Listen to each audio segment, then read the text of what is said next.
The Paul Leslie Interviews. Our special guest, Sylvia, is an ACM Female Vocalist of the Year.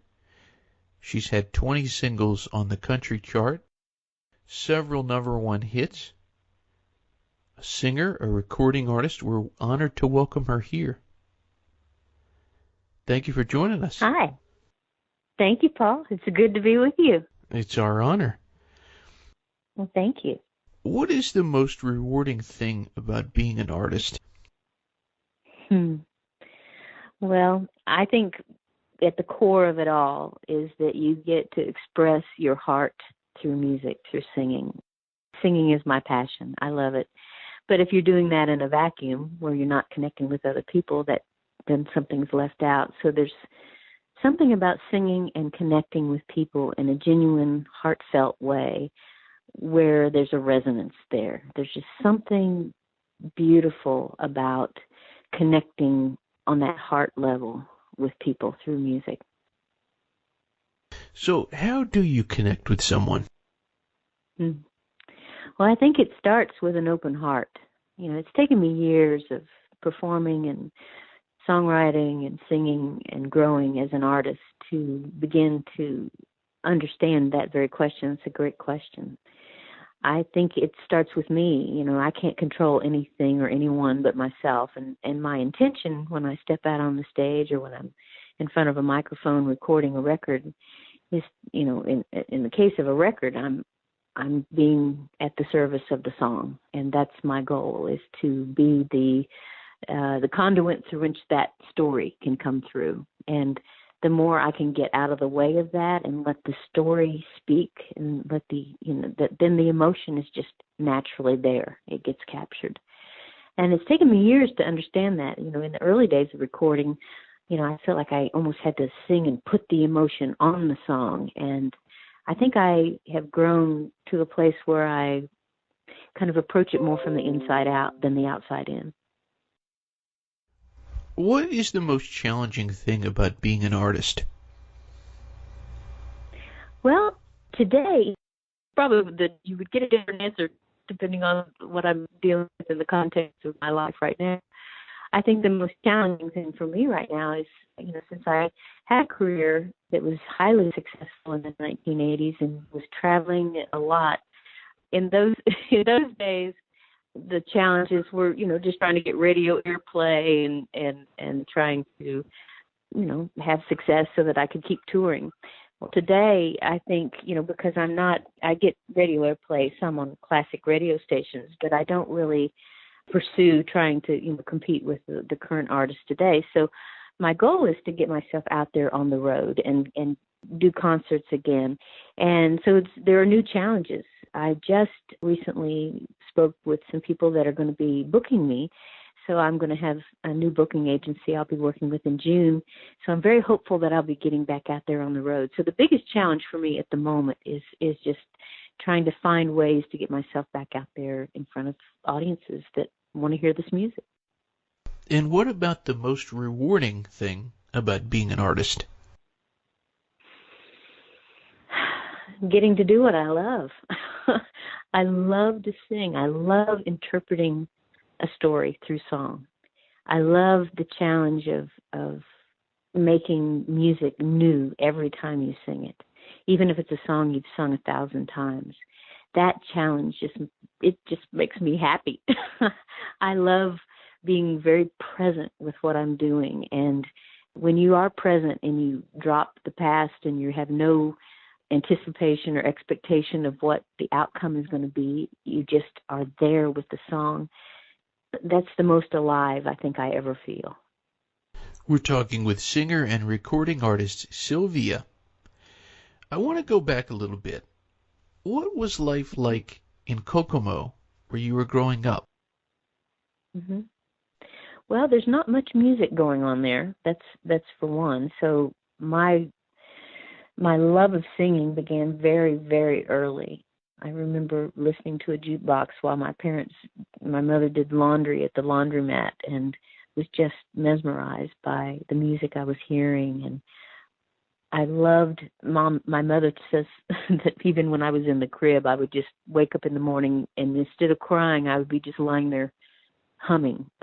So music is just so, and making sound, using my voice has been just something very natural to me. It's not anything I thought about a lot in the beginning. But, when people start commenting, oh, you should be a singer, then I began to feel like, oh, that's my path in life. This is what I do. This is what I do. I sing. I make music.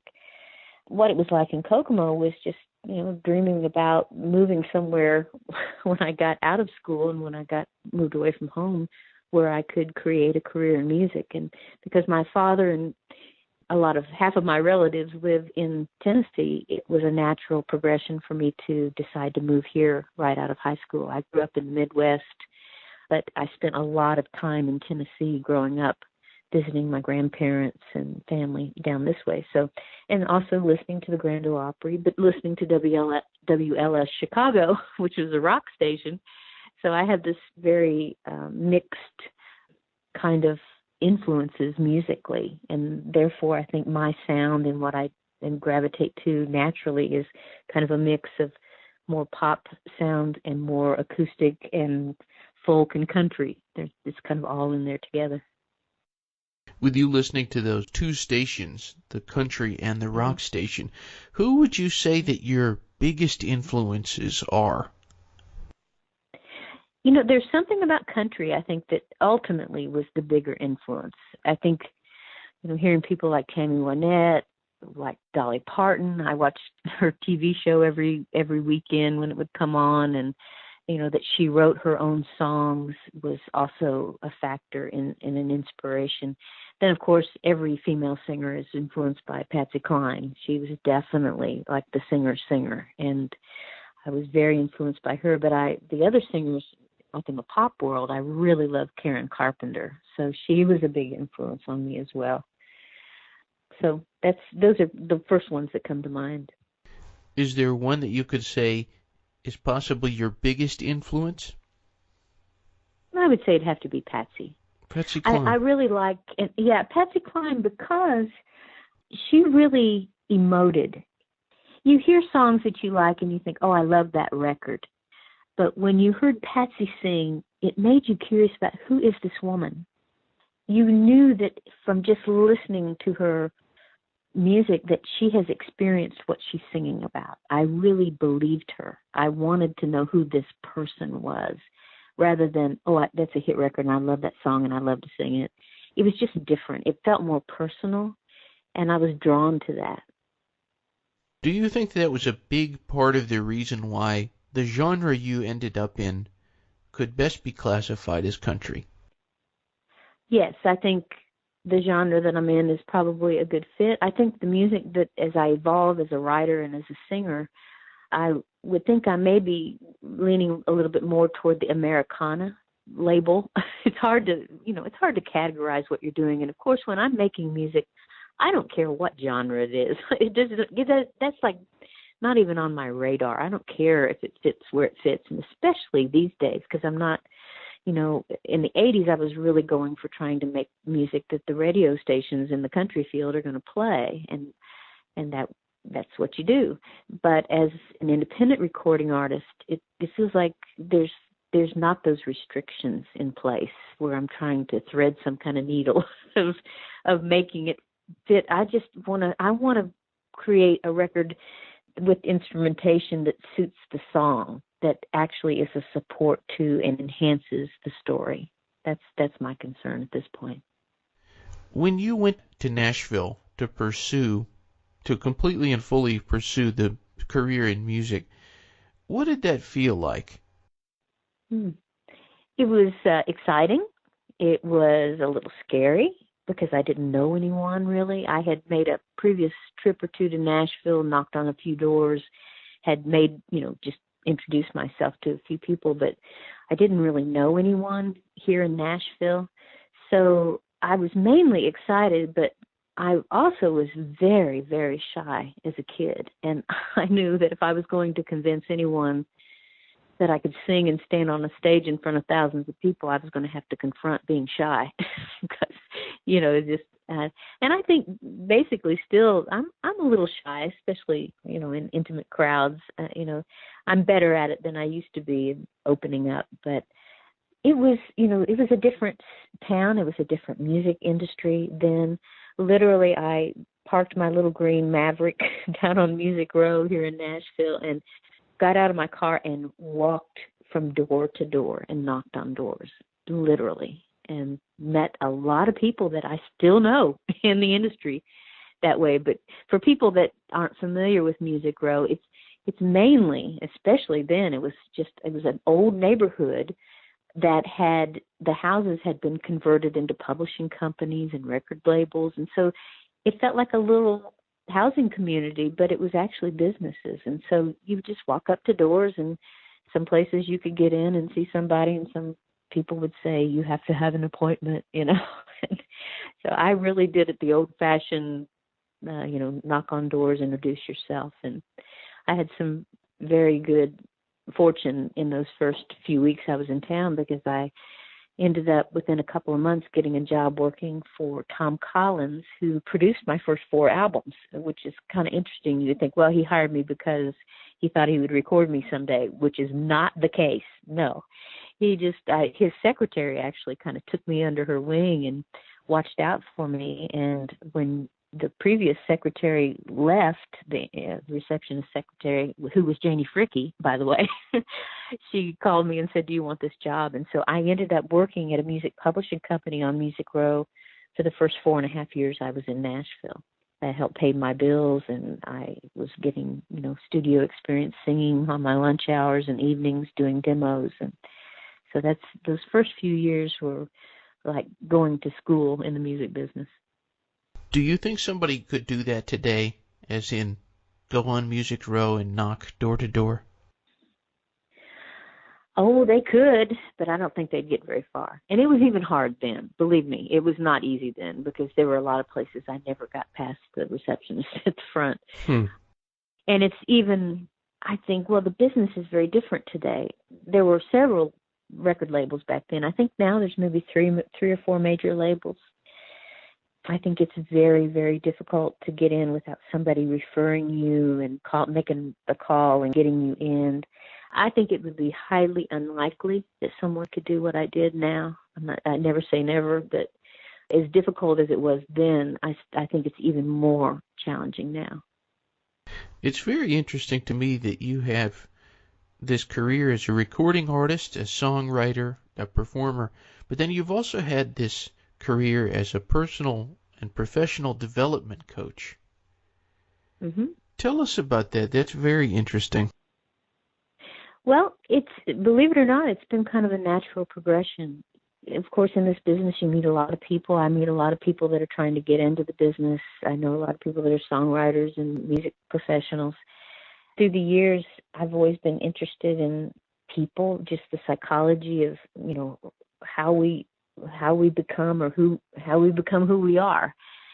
And I have a deep sense of empathy for people that are moving through some kind of difficult change. I've gone through some difficult periods of change in my life, and in my own growth process, I've learned of some great tools to help me through that. And coaching is a wonderful tool or profession. You can be either one.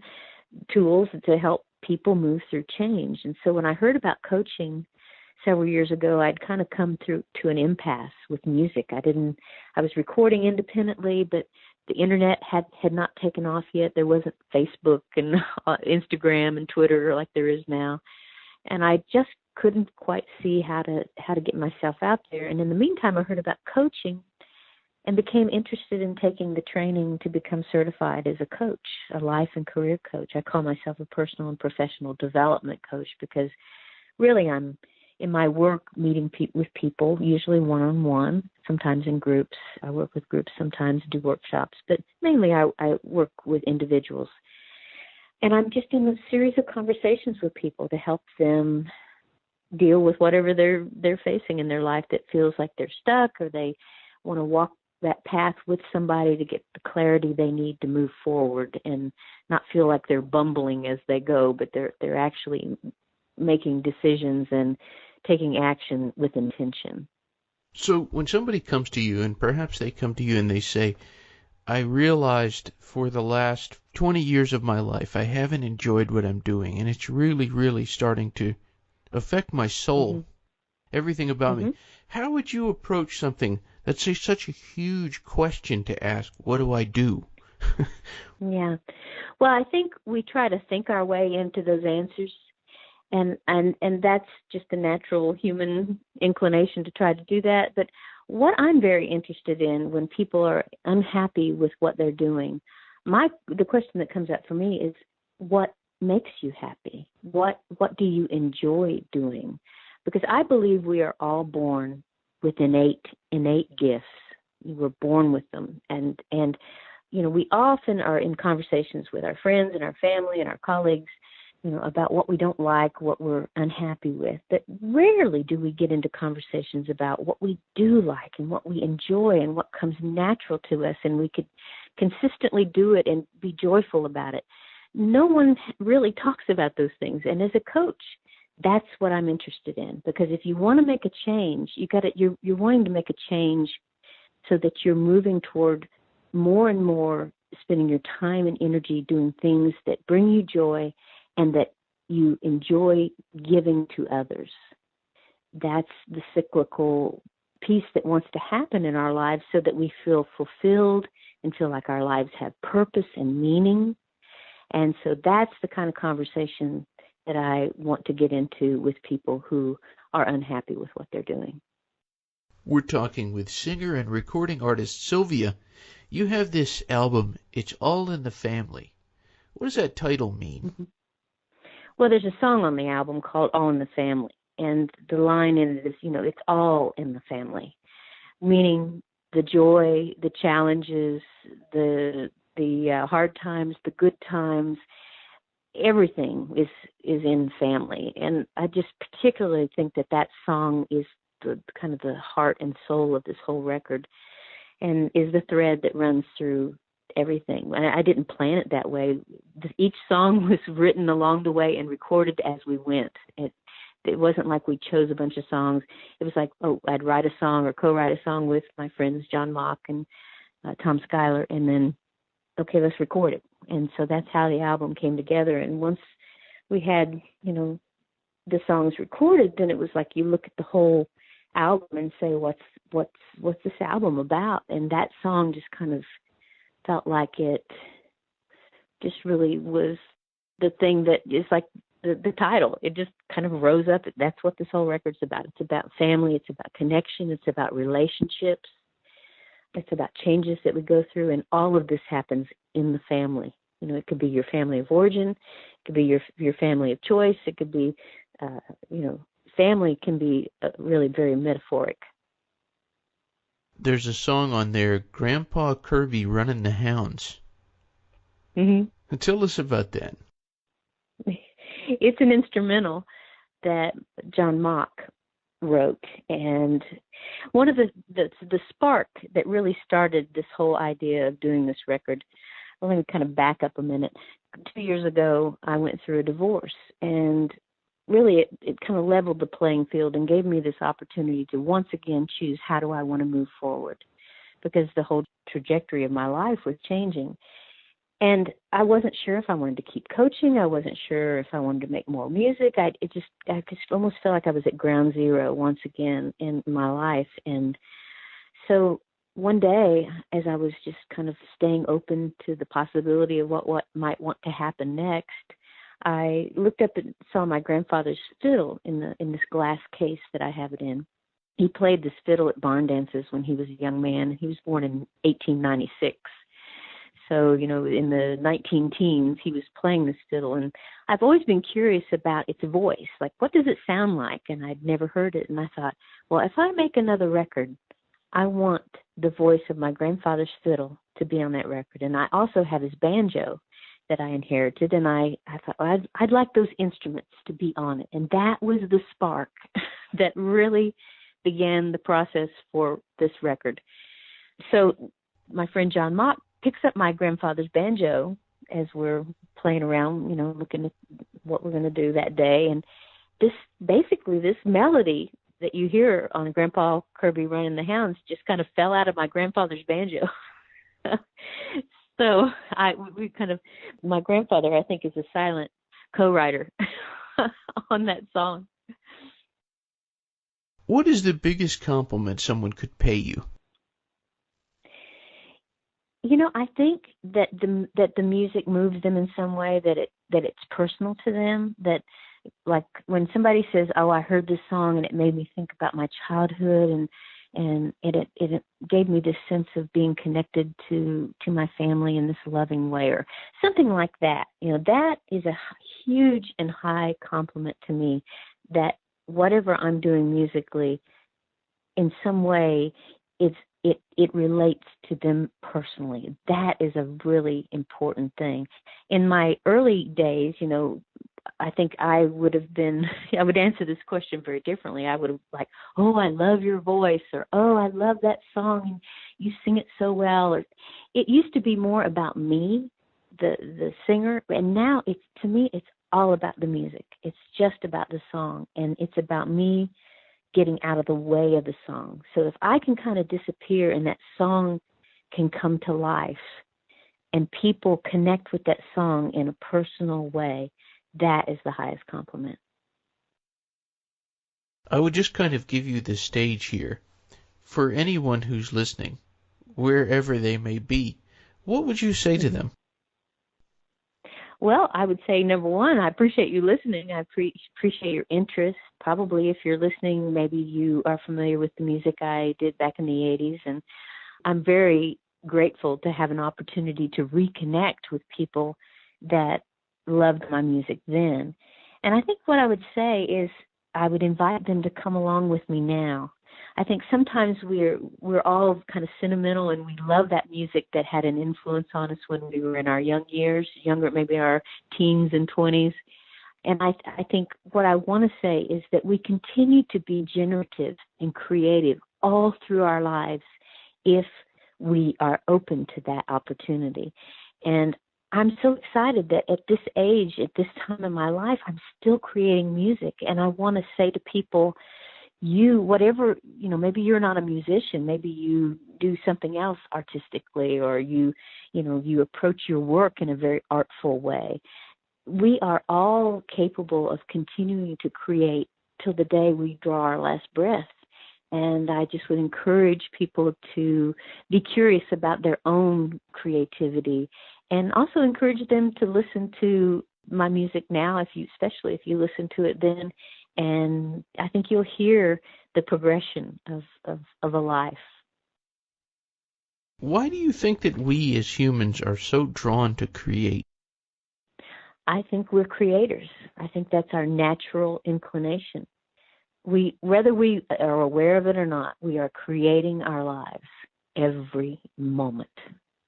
And most of the time we're probably creating things without being aware that we're doing it, that the way we approach going to an appointment in our car, we can do it yelling at the drivers around us, or we can stop and roll our window down, listen to the birds sing, and make our way that way. It's like we are creating the quality of our lives for the most part.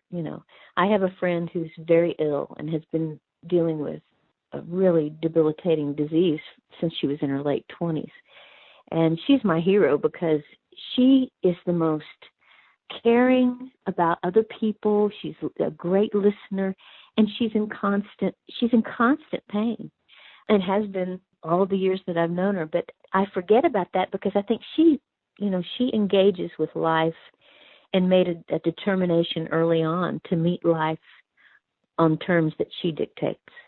She's not going to be wrapped up in her own maladies and story so much that she's not going to enjoy life on some level. So I guess that's my answer.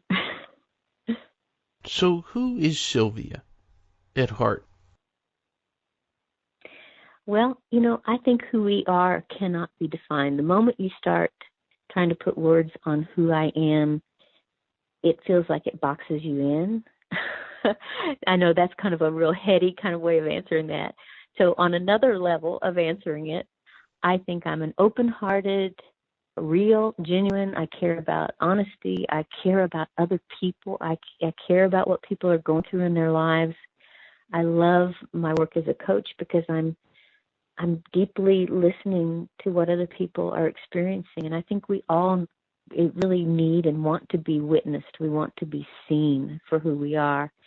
And so I hope that people would see me as an open-hearted, loving, caring person who loves to sing and wants to enjoy life and laugh at myself and laugh at things and try not to take things too seriously, though, it's a pretty serious world we're living in right now.